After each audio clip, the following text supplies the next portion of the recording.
you remember now that Amanda and I have a little bet on Beat Saber, okay? Feeling good, feeling fresh. Yesterday was perfect. Now, work to do. Big one, let's go. It's a very poker-centric vlog today. We're paying, we're dialed in, we're focused. He raised on the button with that. I have that. And so far it's clean. We ready? Who ready? We ready? Who ready? Who? We ready? Who? Who ready? Who? We ready? Who ready? We ready. Been ready. I waited. My turn. On God. Held steady. I keep dropping back to back. I keep going. It's 11. All right, boys. They miss it. They really miss going for walks. But later in the day, it gets to 105, 110 degrees. It's a little hot on their little paws. Don't like taking them out. But this morning, it's a little overcast or whatever you call it before 10 a.m. Pretty cool. So they get to sniff, get the smells of all the other dogs, leave their mark. Attaboy. You let them know. You let them know you've been here. That's right. All right? Good boys. Okay, so we slept pretty darn good last night, actually. No overnight peeing. Woke up at 9. As I said, I stayed on the couch all day. Didn't get any exercise. But you remember now that Amanda and I have a little bet on Beat Saber, okay? So the other day, she's like, oh, I beat your score. Got a 302,000. So then I said, okay, well, I got to go to work. So I got a perfect round, and I didn't beat a score. Then I'm like, what the hell's going on? So I played about 5 or 6 times. Finally did. Got up to 308,000 on the game, and she's so annoyed. She's like, oh yeah, there should be a rule where you can't play that many times in a day, or da-da-da-da. I'm like, listen, maybe you have the talent, okay? You're a natural. I got the work ethic. I'll put in the time. You know what I'm saying? So by the end of the World Series, we'll see who has the best score in that game. What the Nirvana song? Na, na, na, na, na, na, you and I don't know the words, so I'll make it up now. All right, 10 a.m. We're up early, feeling good, feeling fresh. Yesterday was perfect. Now, work to do. Big one. Let's go. Time to, no more messing around. Not that we've been messing around, but like, time to play serious. Let's go. From hand number 1 to the end. To the end. All right, I tell you what, I don't even know how this happened. We see Such is Life shirt, right? Because we have a Such is Life-o-meter, okay? Well, I feel like we should count all the French ones because I've said C'est la vie I don't know how many times. So one of y'all in the comments, do the crack research. Tell me how many times I've said C'est la vie or Such is Life, and we'll get the Such is Life meter up there too. I just went all French. C'est la vie, ah ouais, c'est ça. Why do I do this when I do French? Is that, I don't know, makes sense, right? C'est la vie, ah oui, c'est ça. All right, we've got a drive-in video for the $25,000 buy-in that I get to start on time because quality over quantity 2024. We did not get stuck in the 3K 6 max limit hold'em. We skipped an event. Wow, we dealt with whatever FOMO exists, because obviously some part of my brain yesterday was like, go down there, Daniel. Maybe you'll run hot. Maybe the 3K 6 max is the one, right? I felt it, that little angel, man, that was probably the devil one, because rest is what we needed. And today we get to play right on time, fresh and ready, 25,000, no limit hold'em. Right from the get-go, the pots matter, and I'll tell you why. The structures for these, they're actually, in a lot of ways, quite good because they don't waste a lot of, you start with 150 big blinds, not 300, 600, 1,000. The definition of a good structure isn't based on how many big blinds you start with, just on level 1. The opposite of that is kind of, well, not the opposite, but it's based on, how much time you waste. And there's no wasting in this. It's a poker tournament right from the get-go, which also means, lends itself to some all-in pots, even in level 1, and you can have some rebuys and ups the prize pool, which isn't so bad. I believe in this one there is 1 rebuy available. Hopefully, with an on-time start, we can avoid that by doubling or having a big stack, or we're not like in the late stages, later tonight with 12 big blinds and having to shove and all that kind of stuff. Because if you start with 30, you know, you lose a little pot. Now you're just not really playing the fun poker that I like, which is deeper stack poker. So today, we start on time, build a stack. We'll probably have some fun, cool hand breakdowns. We'll see who's at the table and devise our strategy.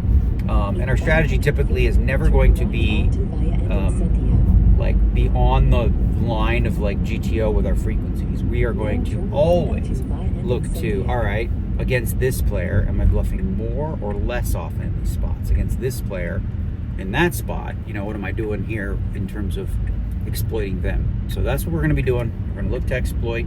The good news is it's 8 hours solid of play. No break. I mean, 15-minute breaks, no dinner break. So we're done at 8:45. Nice, easy, solid day, which allows me to really just kind of come in today with some hyper focus. I think we're going to unleash hyper focus. I was actually proud of myself in the 1500 shootout. Remember when I said like I don't have it, but I'm gonna pretend like I do. I pretended like I did, and it worked. You know, I didn't win, but it didn't matter. You know, it was there. So today, from hand one, we will be locked in. Let's go. He raised on the button with that. I have that. And so far it's clean. Jack, go Jack. He wants a sweat. He wants a sweat. No sweat. Okay. But the good news is I only have 83. Pair of kings, no? Yeah, for second place, you get silver medal. Silver medal. He's like 85. 83. Yeah, 83.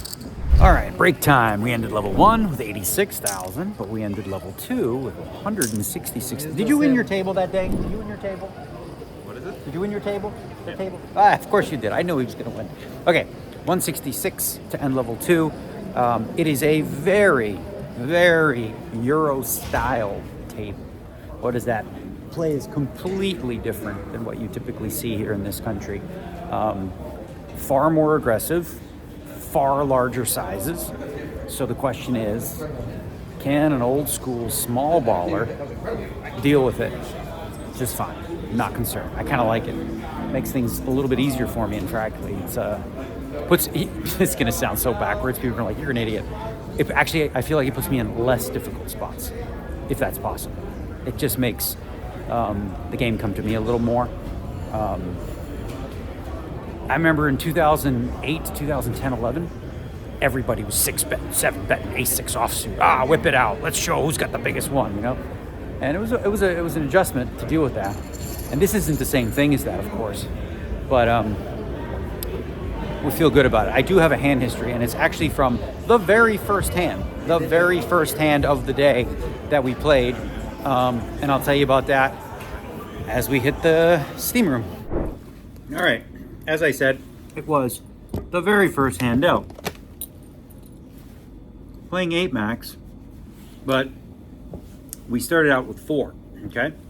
Very first hand dealt at 500, 1,000 blinds. We have a 150K stack. I pick up King, Queen of Spades in the cutoff, and I make it 2,500. The small blind is a young player, think Japanese, never seen him before. He said he's new, whatever that means, right? You guys have played with him a little bit. I don't know how new he was. He seems to like, well, he could be new, but still, you know, playing good poker. He 3-bets to 11K, 4-handed. I have a pretty easy call here. Just the best approach with King, Queen suited in position. As I said, slightly hefty raise, but not really. It's fine. Now the flop comes 10, 5, deuce.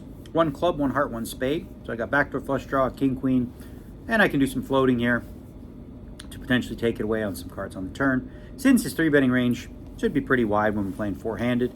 He should have like some ace-8s in there and, you know, whatever else, right? So he bets 12-5 on the flop, and I call. Turn is a 9 of hearts. So, yeah. Actually, it was a 9 of, what was it called? 9 of diamonds, so there's no flush draw. He checks. I like to go for about 35% pot. I go 16-5. Okay? What this bet is designed to do is it's designed to clear out those ace-high hands.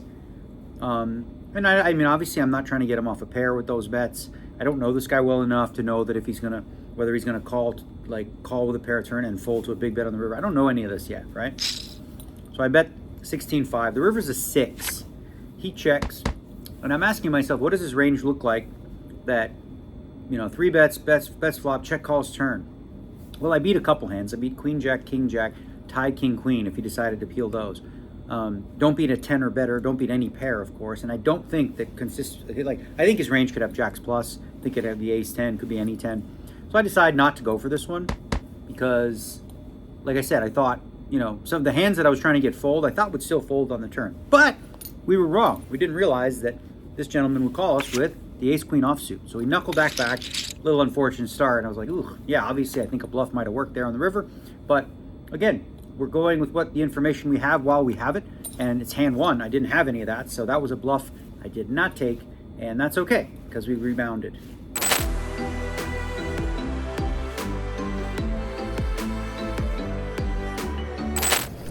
Okay, end of level 4. We've got 110,000. I'll tell you what, played for 2 hours, and I was as card dead as you're going to be.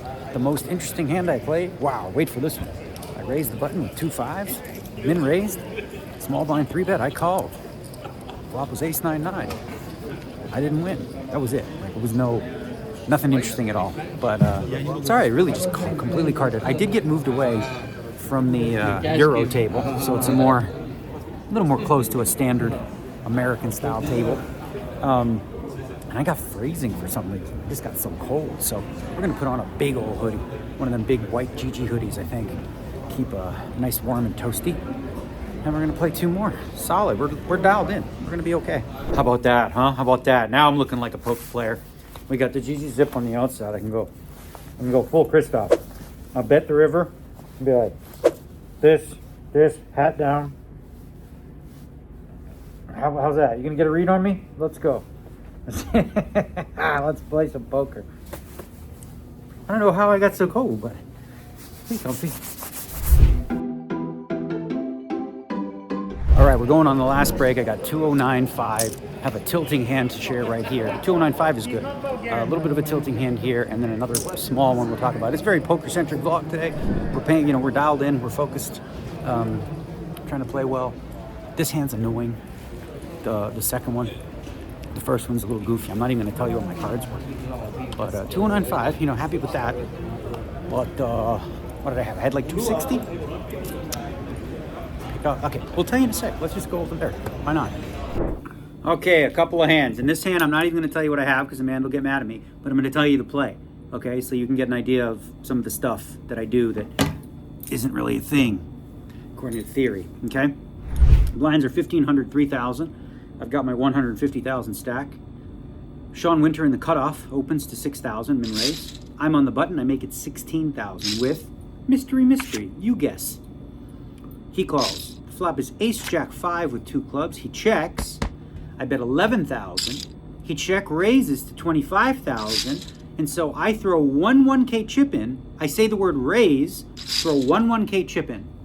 That's all I do. Okay, when you do that, that is automatically going to be a min raise. You don't have to think about the math, whatever. So I'm min clicking back, 3-betting in position with whatever. He insta whips his hand in the muck. That hand is over. And I had, of course, you tell me. Anyway, then this hand right now, just before the break, or actually I won the hand just before the break against Breck, which was kind of fortunate. So, well, I was able to get some value anyway. Okay, so this hand was annoying. I've raised with King Queen, 8,000 at 2-4. The small blind, he's been pretty active. He's not, from what I can tell, not a professional. He flats. I've seen him make some bluffs that were, interesting. Big blind, Sean Winter, he calls. So we 3 of us take the flop, and the flop's Queen Jack 6 rainbow. Checks to me. I bet 10K. He snap makes it 30. Okay. Awkward, but call. Turn is a 9. Now King 10, 8, 10 gets there. He checks. I don't want to play a really big pot here with 1 pair. I check it back. River's a jack, and he fires 75 out. What the hell? What jack does he have? The only jack I can think of him having is Queen Jack. I think if you flop like 6-6 is possible, but I block King 10, 10, 8. I don't think he has that the way it has played. What the fuck does he have though? I should have folded actually. Now that I think about it, could he have the same hand? Could he have worse? Like I saw him in this spot, like turn something like 9, 10 into a bluff. King 9. I don't know. Yeah. Oops. You know what? 75K on the river. I didn't think I was going to be one. At King Queen. I'm going to call it an oopsie. We're going to call it an oopsie. I should have folded the hand. I didn't. He had the Queen Jack offsuit. even with the history of knowing that he bluffs in weird spots or whatever, this one's just too weird for him to have a whole heap of bluffs. Now, I just realized it right now. Okay, oopsie, mark it. Anyways, oopsie, huh? 75K into all that money. In theory, it's 100% fine what I did. Forget that. But we don't live in theory land. We live in the real world. You know, we don't live in fantasy world. We live in real world. And in real world, yeah, I think I got to fold that one. Do you have Queen 10 there? Maybe? I don't know. We'll think about it more. But as of now, it's an oopsie. What's up, guys? So, I've been playing Beat Saber. I've played twice.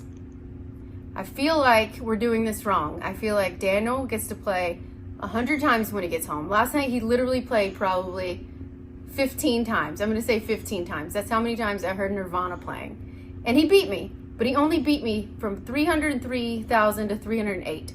I can win. I know I can win. So I think what we should do is we should do a max number of plays per day.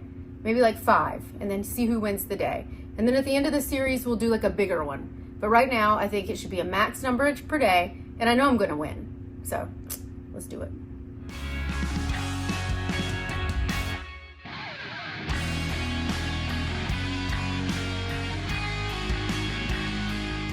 All right, we're bagging up over here. He wants to leave and asked if I would bag his chips, and I'm like, Yes, that's a fucking binding. there's no video proof of that I said yes. Witness. Call Martin Cabral. Martin, he's got, oh my God, not this guy. Now I have to pay. Would you stop choking me? Could you please, security?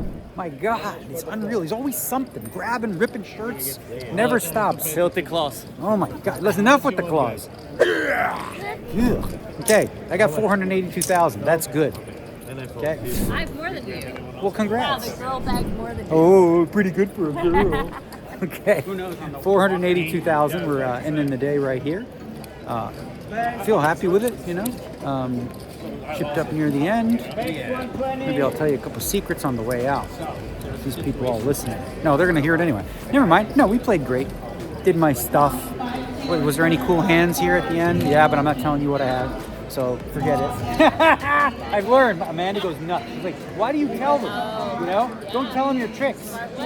Yeah. So I'm not telling you the tricks. I'm gonna bag up, and we're gonna see you all tomorrow.